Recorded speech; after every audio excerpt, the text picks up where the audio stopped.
ഇപ്പം എന്താ നാണക്കേടുണ്ടോ? ജനങ്ങൾക്ക് ബോധം ഉണ്ടാവും.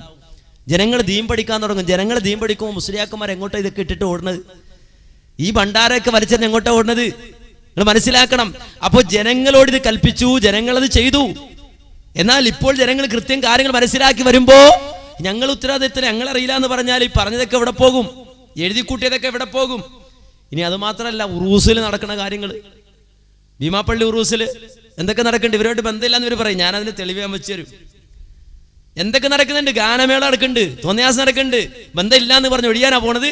അവിടെ നടക്കുന്ന കാര്യം ജക്കരിയ സിലാഹി നന്നായി വിശദീകരിക്കുന്നുണ്ട്. അത് നിങ്ങൾ കുറച്ചു നേരം ഒന്ന് കണ്ടോളൂ.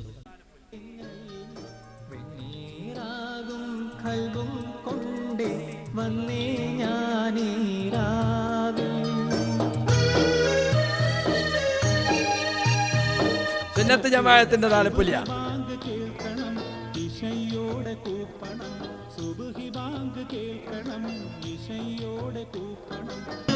സലാം അലൈക്കും യാ ഹബീബ്, സലാം അലൈക്കും, സ്വലവാത്തുല്ലാഹ് അലൈക്കും യാ നബി, സലാം അലൈക്കും. വളണ്ടിയർ സുന്നത്ത് ജമാഅത്തിന്റെ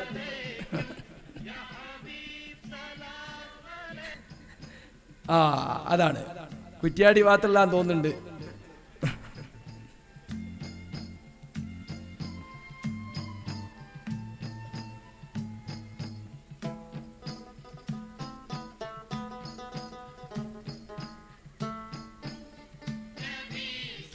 കണ്ടില്ലേ സുന്നത്ത് ജമാഅത്ത്.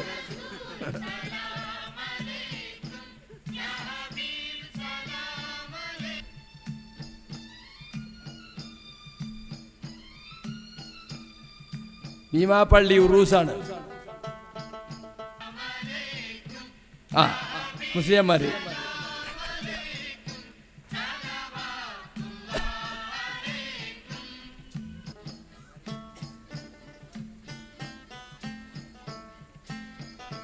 യാ ഹബീബി യാ മുഹമ്മദ് യാ അറൂസൽ ഹാഫഖൈനി യാ മുഅയ്യദ് യാ മുമജ്ജദ് യാ ഇമാമൽ ഖിബ്ലതൈനി യാ നബി സലാം അലൈക്കും യാ റസൂൽ സലാം അലൈക്കും.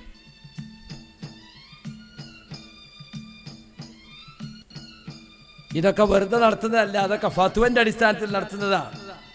ആണ്ടു നേർച്ചയും ചില അപവാദങ്ങളും എന്ന പുസ്തകം ശാലിയാത്തി മെമ്മോറിയൽ ഇറക്കിയതാ. ശിഹാബുദ്ദീൻ അഹമ്മദ് കോയ ശാലിയാത്തിയുടെ പുസ്തകം.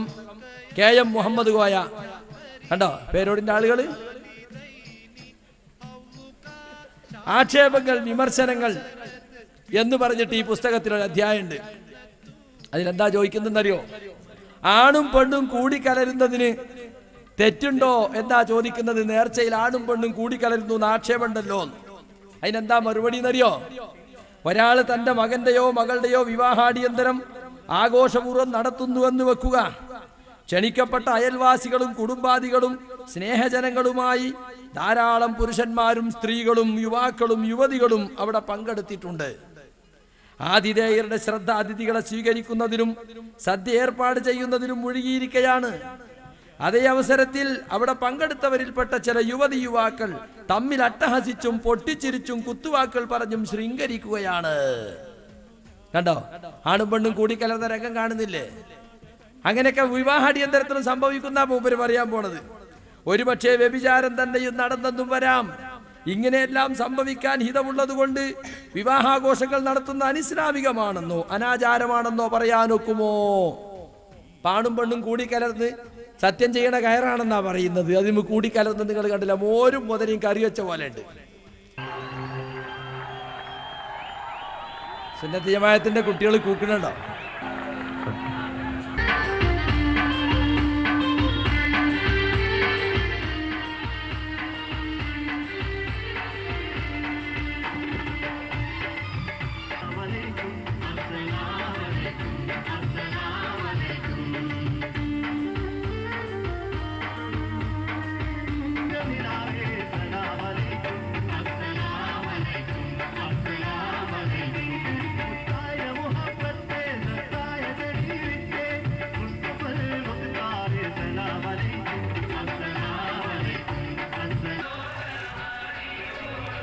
സുന്നത്ത് ജമാഅത്തിന്റെ കുട്ടികൾക്ക് തെക്കുവ ഉണ്ടാകണമെങ്കിൽ ഇങ്ങനെയൊക്കെ കാണണം. മുസ്ലിയാക്കന്മാർക്ക് നല്ല വരുമാനം, ജനങ്ങൾക്ക് നല്ല ആവേശം ഒക്കെ ഉണ്ടാവും. ഇതൊക്കെ മതത്തിന്റെ പേരിലാണ് നടക്കുന്നത്. അതായുള്ള പ്രത്യേകത.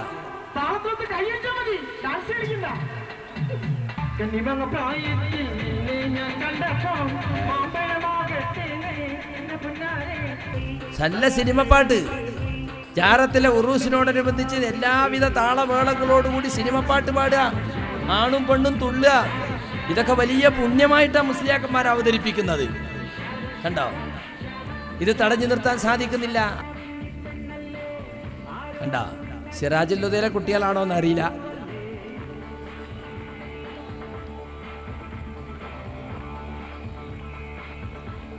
തെക്കൻ കേരളത്തിൽ വേരുറപ്പിക്കണമെങ്കിൽ ഇതിനൊക്കെ സഹായിക്കണം, ഇതിനൊക്കെ പ്രോത്സാഹിപ്പിക്കണമെന്ന് കാന്തപുരത്തിലെ ആളുകൾക്കറിയാം. അതുകൊണ്ട് അത്തരം കേന്ദ്രങ്ങളിലൊക്കെ പിടിമുറുക്കിക്കൊണ്ട് എങ്ങനെയെങ്കിലും ഒന്ന് നിലനിൽക്കണം എന്നാണ് ഇപ്പൊ അവർ വിചാരിക്കുന്നത്. മുസ്ലിയാക്കന്മാർ പറയും ഞങ്ങൾക്ക് ബന്ധമില്ല, ഭീമാപ്പള്ളി ഞങ്ങൾക്ക് ബന്ധമൊന്നുമില്ല, ആരോ ജാഹിലീങ്ങൾ നടത്തുകയാണ്. ജനങ്ങളുടെ മുന്നിൽ വന്നിട്ട് എന്തിനാ ഇത് പറയുന്നത്? ജനങ്ങളുടെ മുന്നിൽ വന്ന് എന്തിനാ ഇത് പറയുന്നത്? കേട്ടോളൂ, കൃത്യമായി നിങ്ങൾക്ക് കാണാം. ഇത് നോട്ടീസാണ്, ഭീമാപ്പള്ളി ഉറൂസിന്റെ നോട്ടീസാണ്. ആ പരിപാടി നടന്നതിന്റെ നോട്ടീസ്. അവിടെ കൃത്യമായിട്ട് എന്താ പറയുക നോക്കൂ. ദുആ അബ്ദുൾ റസാഖ് ആലിം. തുടക്കത്തിലുള്ളത് എത്തീനെ കോടി പോർകൾ ഇണയാടി നാടിത്തേടി ചുത്തിയെ അലൈന്തു വന്തു സുഖം പറ കണ്ടുമുത്തി എന്നൊക്കെ അതിന്റെ തുടക്കത്തിലെ മാല. എന്താ നമുക്ക് മനസ്സിലായിട്ടില്ല. അത് കഴിഞ്ഞിട്ട് പറയാം ദുആ പ്രാർത്ഥന അബ്ദുൾ റസാഖ് ആലിം, ഇമാം ഭീമാപ്പള്ളി മുസ്ലിം ജമാഅത്ത്. അബ്ദുൾ റസാഖ് ജാഹിൽ എന്നല്ല, അബ്ദുൾ റസാഖ് ആലിം. ആരാ? ഇമാം ഭീമാപ്പള്ളി മുസ്ലിം ജമാഅത്ത്. ദുആ. അത് കഴിഞ്ഞ് 8:30 പട്ടണ പ്രദക്ഷിണം. അത് കഴിഞ്ഞ് 10:30 ദുആ ഉണ്ട്. ആർക്കെങ്കിലും മനസ്സിലായില്ല. കാരണം ദുആ എന്ന് വെച്ചാൽ ഇന്നലെ ഞാൻ പറഞ്ഞതുപോലെ സക്കാഫിയുടെ ദുആ എന്ന് കണ്ട വിളി എന്ന് പറഞ്ഞു നടക്കും. അവിടെ ബ്രാക്കറ്റിൽ പ്രാർത്ഥന എന്ന് കൊടുത്തിട്ടുണ്ട്. ബ്രാക്കറ്റിൽ ദുആ എന്ന് പറഞ്ഞാൽ പ്രാർത്ഥന. ആരാണ്? ഹാജി PK ബാദുഷാ സഖാഫി. ഹാജി PK ബാദുഷാ സഖാഫി. ആരാ ഇയാള്? ഇമാം ഭീമാപ്പള്ളി ജുമാ മസ്ജിദ്. ഇയാളെ ദുആ ചെയ്യുന്നത്, മൂപ്പര ദുആ ചെയ്യുന്നത് കേട്ടോ. ആര്? ഹാജി PK ബാദുഷാ സഖാഫി. ആർക്കും അറിയൂലേ? തെക്കൻ കേരളത്തിലെ കാന്തപുരം എന്നാണ് അയാളുടെ സിഫത്ത്. കേരള ശബ്ദം എഴുതിയത് എൻ്റെ ഉസ്താദാ, പുറത്തുനിന്ന് ആരുമല്ല, എൻ്റെ ഉസ്താദാണ് PK ബാദുഷാ സഖാഫി. പിന്നെയോ മതപ്രസംഗം. ആര്? നമ്മുടെ മൻസിൽ മുസ്ലിയാരുണ്ടല്ലോ, മൻസിൽ മുസ്ലിയാർ. അതാരാ? അബ്ദുൽ ഗഫാർ മൗലവി. എല്ലാം ഉണ്ട്. മതപ്രസംഗം ആര്? തഴവ അബ്ദുസ്സലാം മൗലവി. തഴവ അബ്ദുസ്സലാം മൗലവി എന്ന് വെച്ചാൽ നമ്മുടെ തഴവയുടെ മകൻ. അപ്പൊ ദക്ഷിണക്കാർക്ക് ഒഴിയാൻ പറ്റൂല. പിന്നെന്താണ്? പിന്നെ കായംകുളം ഷാഫി മൗലവിയുടെ പ്രസംഗം MA. അത് കഴിഞ്ഞ് മാപ്പിള ഗാനമേള ബാപ്പു വള്ളിപ്പറമ്പിലാൻ പാർട്ടി. പിന്നെ ഇസ്ലാമിക ഗാനമേള GS അബൂബക്രാൻ പാർട്ടി. പിന്നെ ഗാനമേള സുപ്രസിദ്ധ പിന്നണി ഗായകൻ ബാലഗോപാലൻ തമ്പി ആൻ പാർട്ടി. ആരുടെ ദുആ കൊണ്ട് തുടങ്ങിയെന്ന് ഓർക്കണം കേട്ടോ. ബാദുഷാ സഖാഫിയുടെ പരിശുദ്ധമായ ബർക്കത്താക്കപ്പെട്ട ദുആ കൊണ്ട് തുടങ്ങിയതാ ഗാനമേള. അത് പറഞ്ഞു. കഥാപ്രസംഗം MA Azeez and party Alappuzha. കഥ സുൽത്താനുൽ ഔലിയ. അങ്ങനെ സുൽത്താനുൽ ഔലിയ കഥ കഴിഞ്ഞാൽ പിന്നെ ഗാനമേള സുപ്രസിദ്ധ സിനിമാ പിന്നണി ഗായകൻ അഫ്സൽ ആൻ പാർട്ടി. അത് കഴിഞ്ഞാലോ പിന്നെയും ഗാനമേള. 9 മണിക്കൊരു ഗാനമേള അഫ്സലിന്റെ കഴിഞ്ഞിട്ട് 2. അത് കഴിഞ്ഞിട്ട് 12 ഗാനമേള. മറ്റേത് നമ്മുടെ മുസ്ലിം ഗാനമേളയാണ്. ഇതിപ്പോ കൊല്ലം മോഹൻ ആൻ പാർട്ടി. എല്ലാവർക്കും വേണമല്ലോ. അപ്പൊ Kollam Mohan and party rhythm orchestra Kollam. 1 മണിക്ക് പട്ടണ പ്രദക്ഷിണം. പിന്നെ വീണ്ടും ദുആ. കാര്യം ചെയ്തൊക്കെ അള്ളാഹ് കബൂലാക്കണല്ലോ. റബ്ബനാ തഖബ്ബൽ മിന്നാ എന്ന് പറയണല്ലോ. അപ്പൊ അതിന് വേണ്ടിയിട്ട് അൽ ഹാജ് ഹാഫിൽ PH അബ്ദുൽ ഗഫാർ മൗലവി മൻസിൽ മുസ്ലിയാർ തന്നെ. മൻസിൽ മുസ്ലിയാറെ പ്രത്യേക ദുആ. ഇമാം മണക്കാട് വലിയ പള്ളി. ഇതൊക്കെ കഴിഞ്ഞിട്ട് പിന്നെ ഖത്തം തമാം, എല്ലാം കൂടെ ഖത്താക്കാണ്. പിന്നെ അന്നദാന വിതരണം സമാപനം. NB ഉറൂസ് മഹോത്സവം പ്രമാണിച്ച് കേരളത്തിലെ വിവിധ ഭാഗങ്ങളിൽ നിന്നും KSRTC പ്രത്യേക സർവീസ് നടത്തുന്നതാണ്. യാത്രാ സൗകര്യം വളരെ ഉഷാറായിട്ടുണ്ട്. ഒരാൾ പോലും വരാതിരിക്കരുതെന്ന് പറഞ്ഞു. ഇത് മുഴുവൻ നടന്നത് ദുആ സമ്മേളനത്തോടുകൂടിയാണ്, സക്കാഫിയുടെ ദുആയോടുകൂടിയാ. ഇനി അത് അവസാനിക്കലില്ല. അതിന് തൊട്ടപ്പുറത്ത് നടക്കണം. ഒന്നുകൂടെ കാണിച്ചു തരാം. വിഴിഞ്ഞം മുഹീദ്ദീൻ പള്ളി ഉറൂസ് മഹാമഹം. ആരാ നോക്ക്. ഷാഹുൽ ഹമീദ് സഖാഫി, 21-ാം തീയതി ഷാഹുൽ ഹമീദ് സഖാഫി, സയ്യിദ് മുസ്ലിയാർ. അത് കഴിഞ്ഞാലോ അബ്ദുറഹ്മാൻ സഖാഫി, കണ്ടോ, അബ്ദുറഹ്മാൻ സഖാഫി, ഉമർ മൗലവി, ഫാളിൽ വഹബി. നിങ്ങൾ നോക്ക്, വെറും വഹബി എന്നല്ല, ഫാളിൽ വഹബി. പിന്നെ അടുത്തത് ഇസ്ലാമിക ചരിത്രവും ഗാനവും. പിന്നെയോ ഗാനമേള. ആര്? Pala super beats. എന്താ സാധനം എന്നറിയില്ല. മെഗാ സൂപ്പർ ഗാനമേള. കൊല്ലം ഷാഫി, താജുദ്ദീൻ വടകര, വടകര റഫീഖ്, രഹന. എല്ലാവരും ഉണ്ട്. അപ്പൊ അവിയലാണ്, കൂടിക്കുഴഞ്ഞാണ് തുടങ്ങിയ സൂപ്പർ താരങ്ങൾ നയിക്കുന്നു. പിന്നെ കാണാം ചന്ദനക്കുട പരിപാടികൾ, പിന്നെ റാത്തീബ് അതിൻ്റെ ഇടക്ക്, പിന്നെ സൂപ്പർ ഗാനമേള, സിനിമ പിന്നണി ഗായകൻ കണ്ണൂർ സലീം, ഗായിക സജില സലീം ആൻഡ് ഫാമിലി, കുടുംബസമേത. പിന്നെയോ അത് കഴിഞ്ഞാൽ സൂപ്പർ ഹിറ്റ് ഗാനമേള, അവതരണം സരിഗമ ഓർക്കസ്ട്ര, പട്ടണ പ്രദക്ഷിണം, എല്ലാം കഴിഞ്ഞോ മൗലിദ് പാരായണം. എവിടെ? വിഴിഞ്ഞത്ത്. ആരാ ആദ്യമുള്ള 2 മഹത്തുക്കൾ? അല്ല, 3-4 ഉണ്ട്. എന്ത്? സയ്യിദ് മുസ്ലിയാർ, ഷാഹുൽ ഹമീദ് സഖാഫി, അബ്ദുറഹ്മാൻ സഖാഫി, എം ഉമർ മൗലവി, ഫാളിൽ വഹബി. കണ്ടോ, കൃത്യമായി ഉറൂസിനിറങ്ങിയ നോട്ടീസാണ് വിഴിഞ്ഞത്ത്. ഇനി അതിന്റെ പോസ്റ്റർ വേണമെങ്കിൽ അതും കാണിച്ചു തരാം. പോസ്റ്ററാണിത്. കീറിക്കൊണ്ട് വന്നതല്ല, അതിന്റെ ചോട്ടി പശയൊന്നും ഉണ്ടാവില്ല. നമുക്കങ്ങനെ പൊളിച്ചുകൊണ്ട് വന്നതൊന്നുമല്ല, ചോദിച്ചു വാങ്ങിയതാ. ഒരെണ്ണേ ഒട്ടിക്കണ കണ്ടപ്പോൾ അന്ന് ചോദിച്ചു വാങ്ങിയതാ. കണ്ടോ, നടക്കുന്നിടത്ത് സക്കാഫികളാണുള്ളത്, സക്കാഫികളാണ് വരുന്നത്. ഈ എന്ത് മെഗാ സൂപ്പർ ഗാനമേളയും ഒക്കെ നടക്കുന്നിടത്ത് ആര്? സക്കാഫികൾ തന്നെ. എന്നിട്ട് ഇവിടെ വന്നിട്ട് ഞങ്ങൾക്കതുമായി ഒരു ബന്ധമില്ലാന്ന് ഒറ്റവാക്കിൽ പറഞ്ഞു പോയാൽ അങ്ങനെ പോകാം എന്ന് വിചാരിച്ചാൽ അത് മോശമല്ലേ സക്കാഫികളെ? ഇനിയും ചിലപ്പോൾ ഇനിയും പറയും, അതൊന്നും നമുക്ക് ബന്ധമില്ല, നമ്മളത് അംഗീകരിക്കൂലെന്നേ പറയൂ. അതുകൊണ്ട് നമുക്കിവിടെയൊക്കെ പരിചയമുള്ളൊരു സക്കാഫി, ഇവിടെ ഒരു സക്കാഫി എന്ന് പറഞ്ഞാൽ നടക്കുന്ന ഒരാളുണ്ടല്ലോ, അദ്ദേഹത്തെ ഇനി ഞാൻ കൊണ്ടുവരാൻ പോണം. അയാൾ എവിടെയോ പ്രസംഗിക്കണമെന്ന് അറിയോ? ഭീമാപ്പള്ളി തന്നെ. ഭീമാപ്പള്ളി മുറ്റത്ത് നടന്ന പ്രസംഗം. ആ പ്രസംഗത്തിൽ 2 പരാമർശങ്ങൾ കേട്ടോളൂ. ഒന്ന് പറയുമ്പോൾ ആരും തെറ്റിദ്ധരിക്കരുത്, മഅ്ദനിയല്ല, അബ്ദുൽ നാസർ മഅ്ദനി അല്ല. ചിലപ്പോൾ ഈ ശബ്ദം ദൂരെന്ന് കേൾക്കുമ്പോൾ തെറ്റിദ്ധരിക്കും അബ്ദുൽ നാസർ മഅ്ദനി ആയിരിക്കുന്നല്ല. ഇത് നമുക്കറിയാവുന്ന സുപരിചിതനായ ഒരു വ്യക്തിയാണ്. കേട്ടോളൂ. പ്രിയപ്പെട്ട മുസ്ലിമേ, എന്റെ പ്രിയപ്പെട്ട സഹോദര, എന്റെ പ്രിയപ്പെട്ട സഹോദരി, എവിടെയാണോ ഇൽമിന്റെ മജ്‌ലിസ് നടക്കുന്നത് ആ മജ്‌ലിസുകളിലേക്ക് ഒഴുകിയെത്താനും അവിടെ അല്ലാഹുവിനെ കുറിച്ച് പറയുന്ന വചനങ്ങളെ ഏറ്റെടുക്കാനും നിങ്ങൾ തയ്യാറാകണമെന്ന് ഞാൻ അറിയിക്കുന്നു. കാരണം ഈ സ്റ്റേജിന്റെ ബാക്കിൽ ഒരു സ്റ്റേജ് തയ്യാറായിക്കൊണ്ടിരിക്കുകയാണ്. നാളെ കഴിഞ്ഞാൽ നാളെയും കൂടിയായി സ്റ്റേജ് ഇവിടെ ഉണ്ടാവുകയുള്ളൂ. ഈ സ്റ്റേജിന്റെ ആയുസ് നാളെ 12 മണി കഴിഞ്ഞാൽ ഇത് പൊളിക്കപ്പെടും. പക്ഷേ ഇത് പൊളിക്കപ്പെട്ടാൽ മനോഹരമായ ഒരു സ്റ്റേജ് ഇതിന്റെ പിന്നിൽ തയ്യാറായിക്കൊണ്ടിരിക്കുകയാണ്. എന്തിനാണെന്നറിയുമോ? കണ്ണൂർ ഷരീഫിന്റെ ഗാനമേള നടത്താനാണ് പ്രിയപ്പെട്ടവരെ. ഒരുപാട് വലിയ വലിയ ഭക്തിഗാനങ്ങളും ഒരുപാട് മനോഹരമായ ഗാനമേളകളും ഗാനങ്ങളും പാടാൻ അങ്ങനെ ഈ സദസ്സിലേക്ക് വരുന്ന, ഈ ദർഗയുടെ പരിസരത്തേക്ക് വരുന്ന സഹോദരന്മാരുടെ മനസ്സുകളെ കുളിർപ്പിക്കാൻ ഞാൻ അതിനെ ഈ സന്ദർഭത്തിൽ കുറ്റപ്പെടുത്തുന്നില്ല. കാരണം കാലഘട്ടം അതുപോലെയാണ്. മനുഷ്യന്റെ മനസ്സിനെ അവൻ ആവാഹിച്ചെടുക്കുന്ന ചില വൈകാരികതകളെ പെട്ടെന്ന് തകർത്ത് തരിപ്പണമാക്കിയിട്ട് നന്നാക്കാൻ പറ്റുമെന്ന് ഞാൻ വിശ്വസിക്കുന്നില്ല. നമ്മൾ ആരും വിശ്വസിക്കേണ്ട. അരാജകത്വത്തിന്റെ ലോകത്ത് ജീവിക്കുമ്പോൾ, അസാംസ്കാരികമായ ചിന്താഗതിയുടെ ലോകത്ത് ജീവിക്കുമ്പോൾ, വിശ്വാസ വൈകല്യത്തിന്റെ ലോകത്ത് ജീവിക്കുമ്പോൾ, സംസ്കാരം എന്താണെന്ന് മനസ്സിലാക്കാൻ കഴിയാത്ത സമൂഹത്തെ അഭിമുഖീകരിക്കുമ്പോൾ മനുഷ്യന്റെ വികാരങ്ങൾ, അതേ അധമമായ വികാരങ്ങൾ, മനുഷ്യന്റെ ഇക്കിളിപ്പെടുത്തുന്ന വികാരങ്ങൾക്ക് പ്രസക്തി കൊടുക്കുന്ന ലോകമാണ്. അതുകൊണ്ടാണ് ഞാൻ പറയുന്നത്, നാളെ 12 മണി കഴിഞ്ഞാൽ ഈ സ്റ്റേജ് പൊളിക്കപ്പെടുമ്പോൾ ഇതിന്റെ ബാക്കിലേക്ക് മനോഹരമായ ഒരു സ്റ്റേജ് വരുന്നു. ആ സ്റ്റേജിൽ നാളെ മറ്റന്നാൾ ഇതുപോലെ സമയത്ത് വലിയ വലിയ കേരളത്തിൽ അറിയപ്പെട്ട, രാജ്യങ്ങളുടെ വിവിധ ഭാഗങ്ങളിൽ അറിയപ്പെട്ട ഗായകന്മാരുടെ പാട്ടുകാരുടെ പാട്ടുകളാലും കച്ചേരികളാലും ഇവിടെ ശബ്ദമുഖരിതമാകുമ്പോൾ മറ്റന്നാളൊന്ന് വന്നു നോക്കിയാൽ ഒരു പക്ഷേ ഈ കാണുന്ന മണൽത്തരികളൊന്നും കാണാൻ പറ്റാത്ത രൂപത്തിൽ മനുഷ്യൻ ഇവിടമായിരിക്കുമെന്നാണ് ഞാൻ വിശ്വസിക്കുന്നത്. കണ്ടോ? അപ്പൊ മൂപ്പർക്ക് തന്നെ വിശ്വാസം ഉണ്ടെന്നാ പറഞ്ഞത്. ശബ്ദമുഖരിതാകും, ഒരു മണൽത്തരി പോലും വീഴാത്ത രൂപത്തിൽ ഇവിടെ ആളുകളെ കൊണ്ട് നിറയും എന്നാ പറഞ്ഞത്. എങ്കിൽ അത് നടത്താൻ പാടില്ല എന്നാണോ?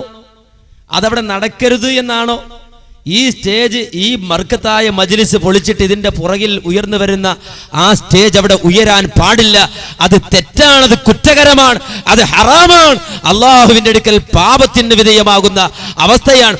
ആ സദസ്സിലിരുന്നു കൊണ്ട് ഒരാൾ മരണപ്പെട്ടാൽ, ആ ഗാനമേള നടക്കുന്ന, ആ ഇസ്ലാമിക വിരുദ്ധമായ ആചാരം നടക്കുന്ന അവിടെ ഇരുന്നു കൊണ്ട് മലക്കുൽ മൗത്തിന്റെ പിടിയിൽ ആരെങ്കിലും അകപ്പെട്ടാൽ റബ്ബിന്റെ കോർട്ടിൽ അവൻ പരാജയപ്പെടും എന്നാണ് എനിക്ക് പറയാനുള്ളത് എന്നാണോ അദ്ദേഹം പറയുന്നത്? അല്ല.